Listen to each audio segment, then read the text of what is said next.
नारायणं नमस्कृत्यं नरं चैव नरोत्तमं देवीं सरस्वतीं व्यासं ततो जयमुदीरयेतो।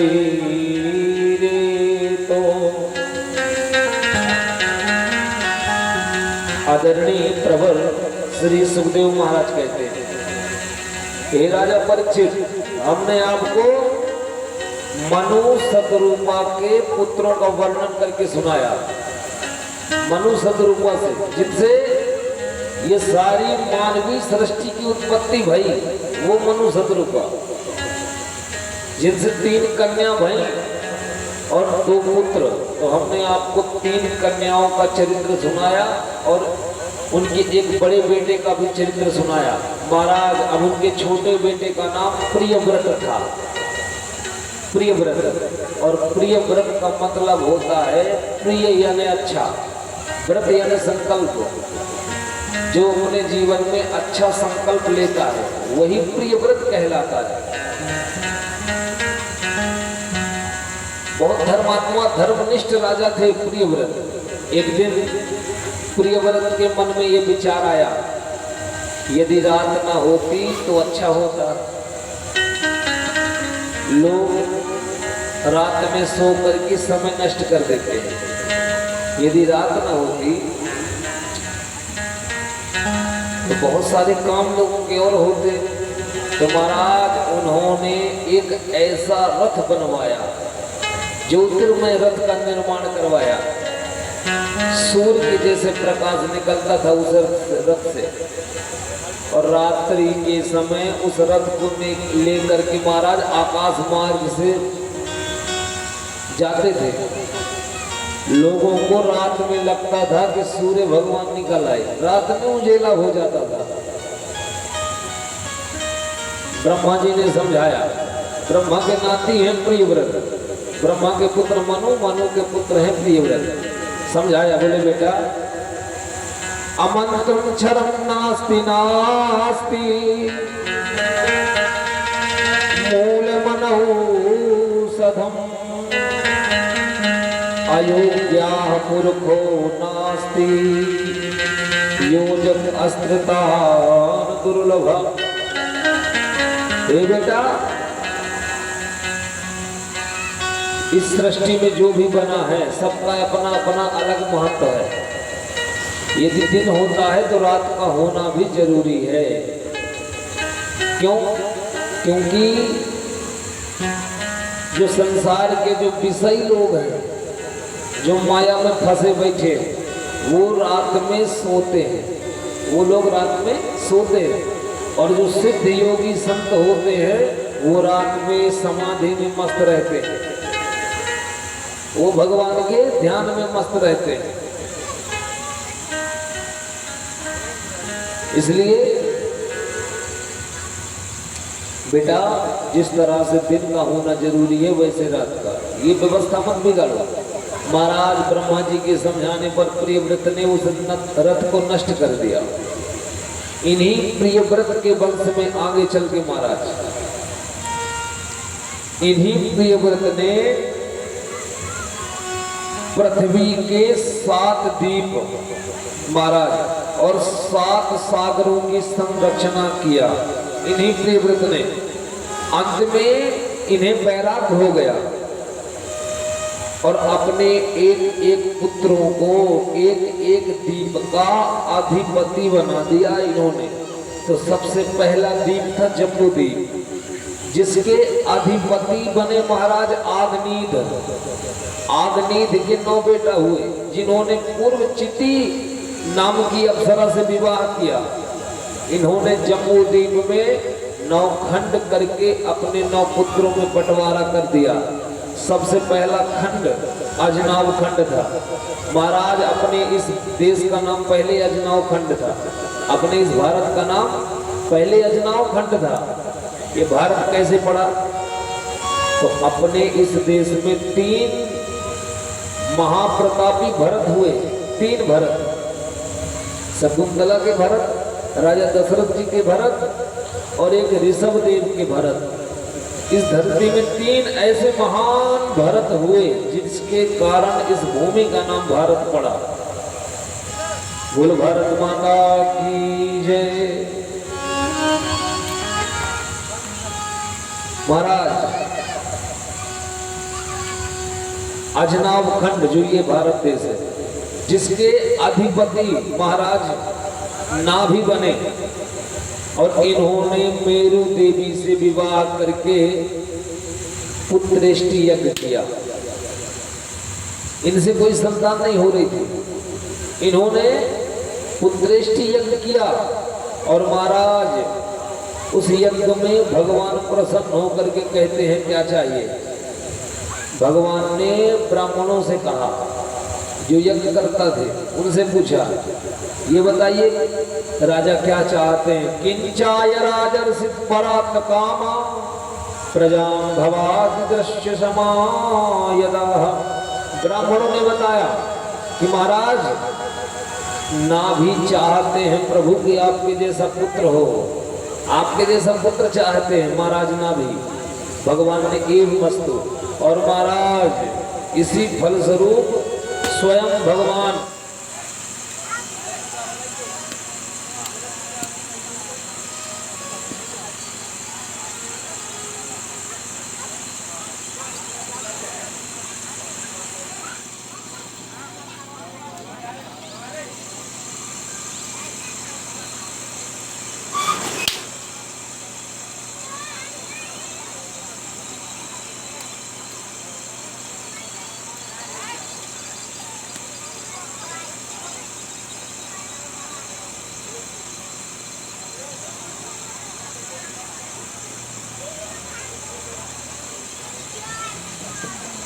हेलो बोलिए भक्तवत्सल भगवान की जय। थोड़ा लाइट की समस्या आ जाती है, अब वो तो हमारे हाथ में नहीं।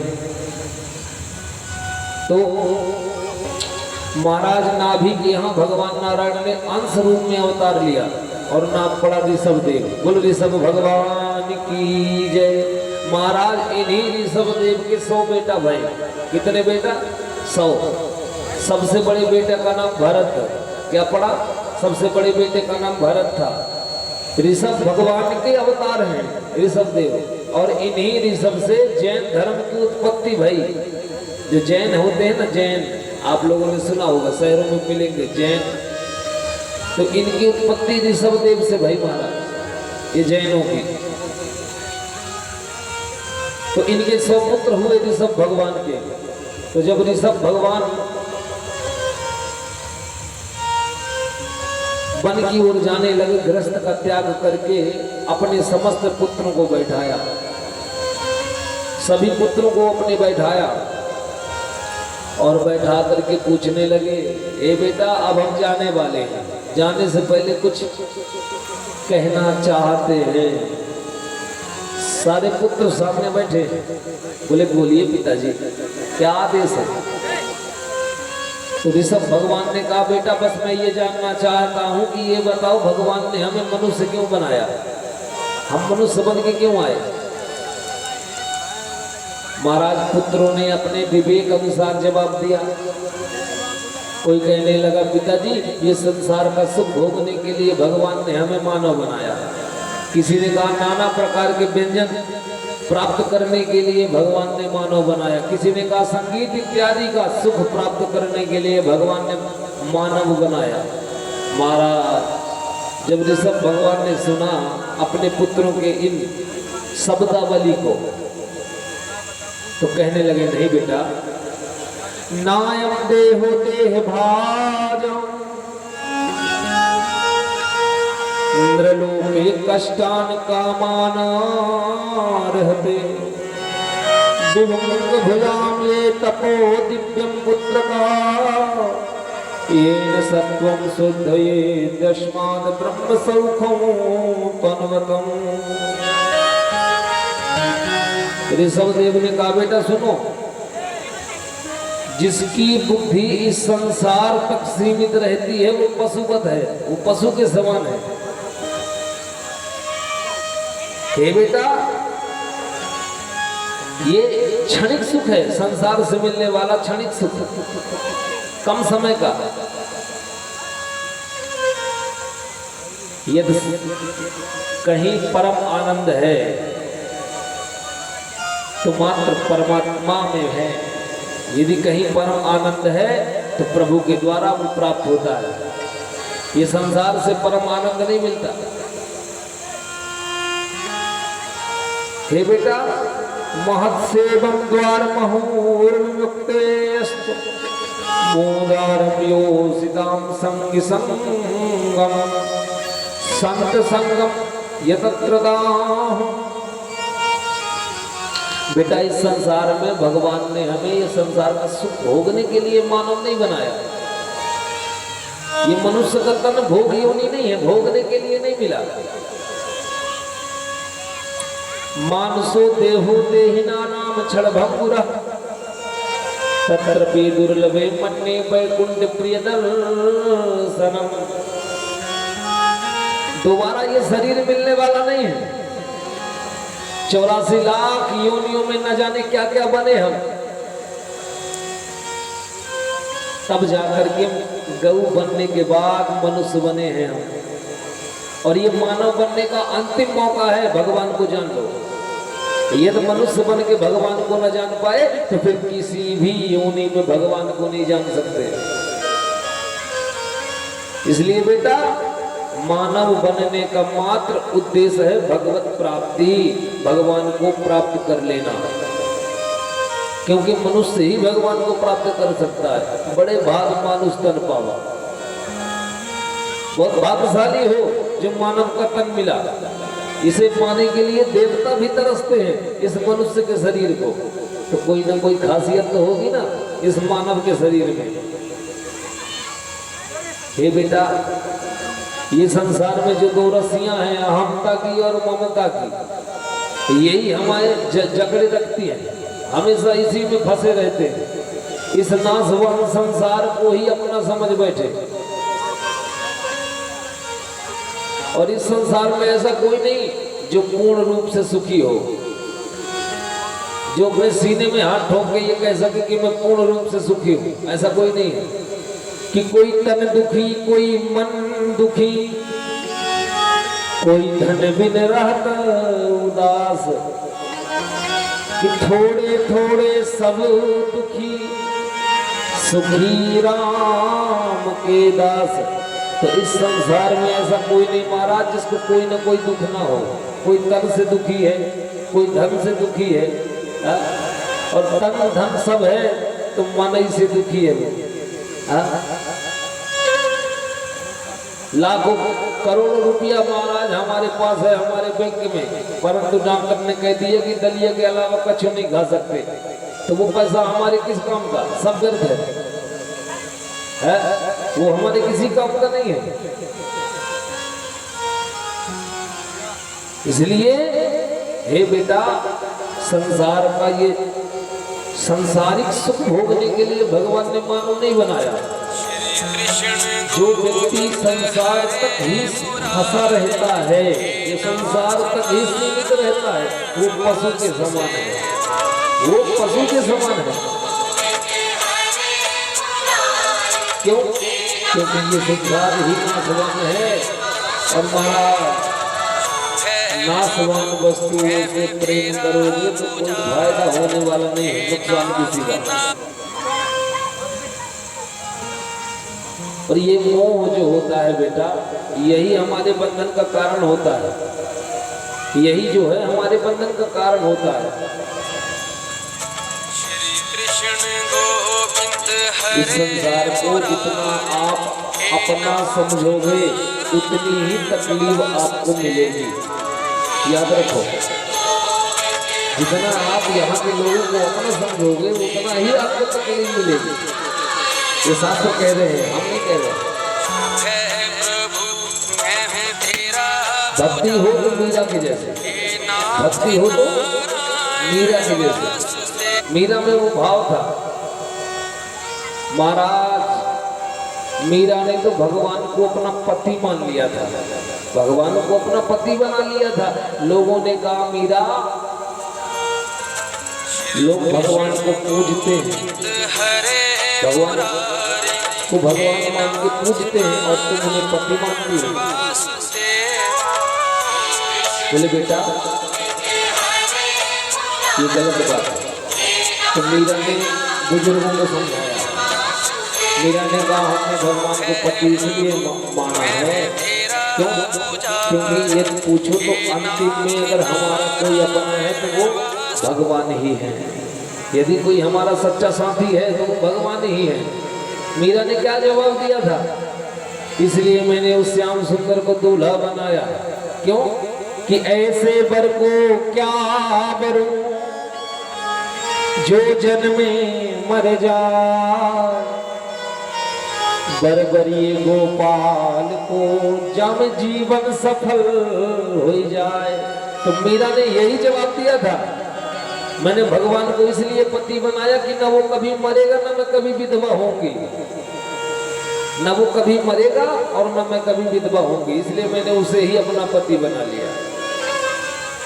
महाराज मीरा पर क्या क्या जुल्म नहीं हुआ, बहुत अत्याचार हुआ, विष पिलाया गया, बहुत कष्ट दिया गया। अंतिम समय मीरा जब बांके बिहारी के मंदिर में गई, अंतिम समय की बात है, जब मीरा बांके बिहारी के मंदिर में गई, महाराज भगवान के सम्मुख खड़े होकर के और मीरा कहती है अंतिम शब्द, हे प्रभु ये संसार में न जाने क्या क्या लोग हमें बोलते हैं, कोई कुछ बोलता है, परंतु लोगों के बोलने का कोई प्रभाव हम पे नहीं होता। जिसमें जितना बुद्धि दिमाग विवेक होता है वो उतनी ही बात कर सकता है और उतना ही सामने वाले के लिए वो सोच सकता है। जितना दिमाग उसके पास होता है उतना वो सोच भी सकता है, उससे ज्यादा सोच नहीं सकता वो, उसकी सोच भी उतनी ही होगी। तो मीरा ने यही कहा, दुनिया वाले मुझे न जाने क्या क्या कहते हैं परंतु इसका प्रभाव नहीं पड़ता। प्रभाव पड़ता है तो बस एक बात का, यदि मुझे तकलीफ होती है तो बस एक बात की, क्या प्रभु आपसे ये विरह सहा नहीं जाता, आपसे ये जुदाई नहीं बर्दाश्त होती, अब मत तड़पाओ। अंतिम पद मीरा ने यही कहा था भगवान के सामने, बांके बिहारी के सामने, क्या आप पिछड़न मत कीजिए। महाराज मीरा किसी विद्यालय में MA BA पढ़ने नहीं गई, परंतु मीरा के एक एक पदों में लोग PhD करते हैं। किसी पढ़ने वालों से पूछिएगा, अंतिम पद है मीरा का, आप बिछड़न मत कीजिए, मतलब भगवान अब आपसे अलग नहीं रह पाओगे। इतना कहा है मीरा। इस कलयुग की बात है, न सतयुग न त्रेता, यही कलयुग की बात है जिसमें हम लोग हैं। इतना कहा और सशरीर मीरा समा गई भगवान की मूर्ति में। आज तक मीरा का शरीर नहीं मिला महाराज, सशरीर समा गई थी मीरा भगवान में। जब पुजारी जी ने देखा कि अभी तक मीरा बाहर नहीं आ रही, मंदिर में गई है, और जैसे पुजारी गए तो मीरा है ही नहीं थी, तो महाराज भगवान के चरणों से थोड़ा सा कपड़ा निकला था, कपड़ा मूर्ति से, वही कपड़ा जो मीरा पहन के गई थी। मानो भगवान ने दिखाया, देख ले पुजारी ये है भक्ति, समा गई मीरा मुझ में। तो महाराज जब तक ये भाव, जब तक ये भक्ति हमारी नहीं होगी तो वो परमात्मा की कृपा होने वाली नहीं है, तब तक वो भगवान की कृपा होने वाली नहीं। बोल भक्तवत्सल भगवान की जय। आज ऐसा अद्भुत तत्व ज्ञान दिया ऋषभ देव ने अपने 100 पुत्रों को, 100 पुत्रों में 95 पुत्रों को बैराग हो गया। पिताजी समझ गए ये जीवन का सत्य क्या है, हम जा रहे हैं ये सब छोड़कर, घर गृहस्थी माया सब छोड़ के जा रहे हैं भगवान को पाने के लिए। 95 पुत्रों को बैराग हो गया महाराज, और वो चले गए कहाँ? भगवान को पाने के लिए। बचे 5। तो ऋषभ देव ने कहा बचे हुए 5 पुत्रों से, बेटा अब हम चल रहे हैं, और अपने बड़े बेटा को राजपाट सौंप दिया। बड़े बेटा का नाम भरत है, भरत। ऋषभ देव के बड़े पुत्र हैं भरत, राजा बन के बैठे।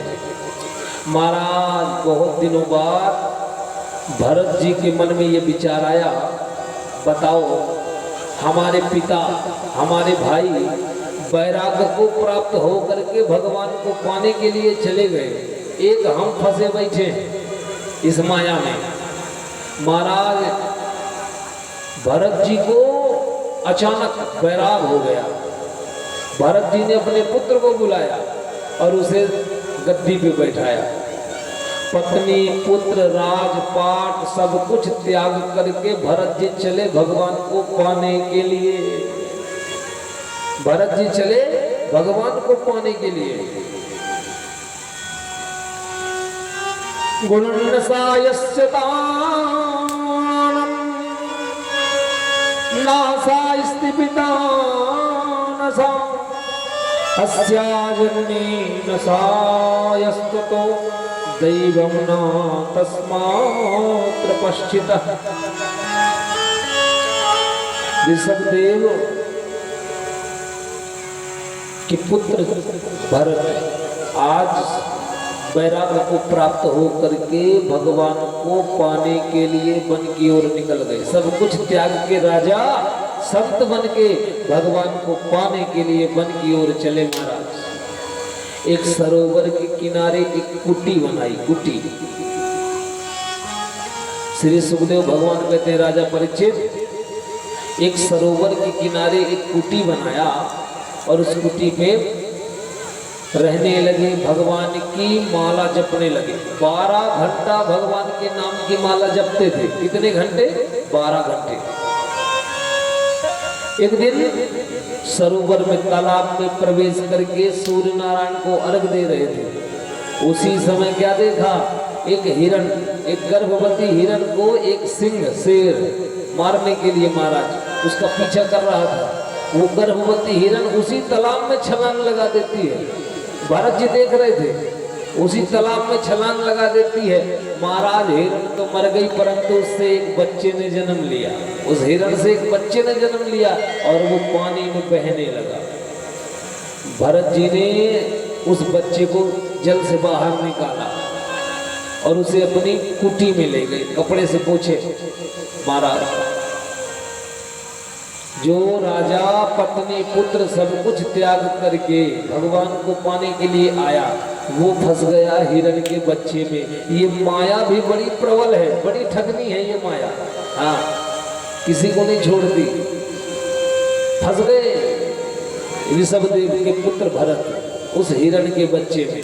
महाराज अब उस हिरण के बच्चे को अपनी कुटी में रख लिया, उसी की देख रेख करने लगे, उसी की देख रेख करने लगे। धीरे धीरे वो बच्चा तंदुरुस्त हो गया, पूर्ण रूप से स्वस्थ हो गया। महाराज अब 12 घंटे भगवान की माला में जाप करते थे। 8 घंटे ही भगवान की माला जाप हो रही है, 4 घंटे उस हिरण के बच्चे में समय जाने लगा। महाराज धीरे धीरे भरत जी का उस हिरण के बच्चे से अनन्य लगाव हो गया। 6 घंटे भगवान की माला और 6 घंटे उस हिरण के बच्चे के साथ।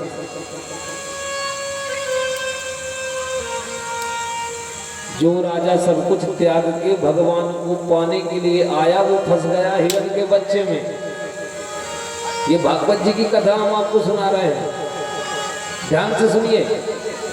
सुना होगा आप लोगों ने भागवत, तो आप लोगों ने इन कथाओं को सुना भी होगा। श्री सुखदेव भगवान राजा परीक्षित से कह रहे हैं, हे राजन, आज भरत फंस गए उस हिरण के बच्चे में।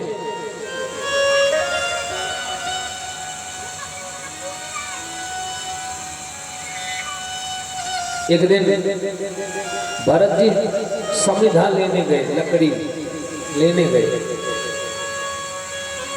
ये हिरण का बच्चा उन्हीं की कुटी में था। महाराज जी भरत नहीं थे कुटी में, लकड़ी में लेने गए थे। कहीं से हिरणों का झुंड आया, बहुत से हिरणों का झुंड आया। वो बच्चा उसी झुंड में घुस गया, वो बच्चा उसी झुंड में घुस गया और दूर निकल गया, वो दूर निकल गया। अब जब भरत जी आए लकड़ी लेकर, देखा तो वो हिरण का बच्चा है ही नहीं। अब महाराज उसे आवाज दे रहे हैं, अब जब वो हो तो आवे, वो तो है ही नहीं। अब तो भरत जी पागलों के जैसे रोने लगे महाराज, उसे पुकारने लगे। अन्न जल सब कुछ त्याग दिया उस हिरण के बच्चे के चक्कर में। महाराज ऐसा अनन्य प्रेम उस हिरण के बच्चे में हो गया था।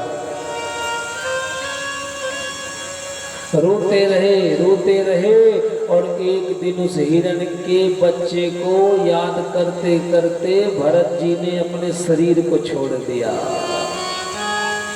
एक दिन प्राणांत हो गया और महाराज मरे, और मरने के बाद दूसरा जन्म मिला तो हिरण के बच्चा ही बन करके आए। दूसरा जन्म हुआ तो हिरण के बच्चा बने।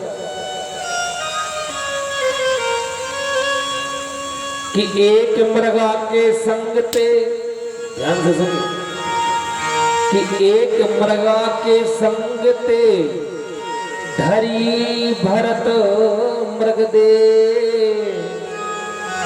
तुलसी उनकी कौन गति जो घर घर करत स्नेह।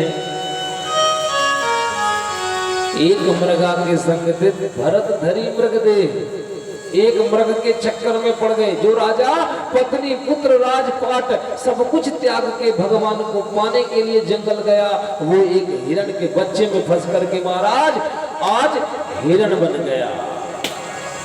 आज वो मर करके हिरण बना। तो एक मृगा के संग ते भरत धरी मृग दे, तुलसी उनकी कौन गति जो घर घर करत स्नेह। उनकी क्या गति होगी जो घर घर मन लगाए बैठे, जो घर घर प्रेम करे बैठे। वो उन्होंने तो केवल हिरण के बच्चे से प्रेम किया था, तो मरने के बाद हिरण बनना पड़ा। और उसकी क्या गति होगी महाराज जो ये संसार में प्रेम करे बैठा है।